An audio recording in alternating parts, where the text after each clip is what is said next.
Ano to, Diamona? Bakit magkasama ang birth certificate ni Goldiana at Diana? Hindi ko alam. Totoo yan. Hindi ko alam kung bakit.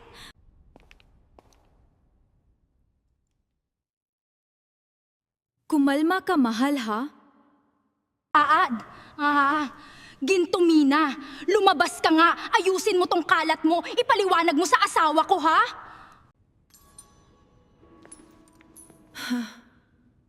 Okay, madam. Ayusin mo ang sagot mo, siguraduhin mong malulusutan natin to dahil malalintikan sa aking gintumina. Masusunod. Nagkamali lang siya ng pagtatago ng dokumento ng anak niya, kaya kumalma ka lang dyan. Masyado kang stressed.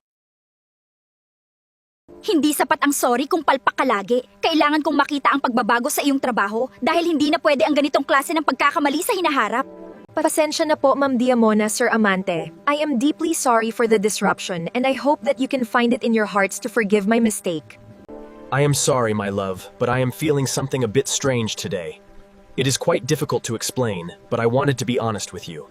Dalala lang ng pagod siguro, magpahinga ka muna. Kailangan mong maglaan ng sapat na oras para sa iyong sarili upang muli kang magkaroon ng lakas at sigla para sa ating mga susunod na gawain. Sobrang gaan ng loob ko sa kanila kahit galit sa akin si Madam Diamona. I truly feel so comfortable and at ease with them, even though Madam Diamona is ill. Muntuntik na akong mabulilyaso, kailangan mo na talagang mawala dito, Goldiana. Pasensya ka na, pero alam kong ito ang tama bilang nanay para sa iyong kinabukasan at kaligtasan. Nawawala ang aking kwentas, may nagnakaw nito, walang aalis at galugarin ng buong mansyon, bilis! Opo, madam, hinahanap na po namin sa bawat sulok ng silid at buong bahay. Ikaw, Goldina, malamang ang nagnakaw ng kwintas ko dahil ikaw lang naman ang malikot ang kamay sa mansyon ko at hindi ako makapaniwalang nagawa mo ito sa akin ngayon. Kung hindi ikaw ang nagnakaw, bakit nasa maleta mo ang kwentas ko? Wala kang utang na loob, magnanakaw ka, lumayas ka sa aking paningin dahil hindi kita mapapatawad.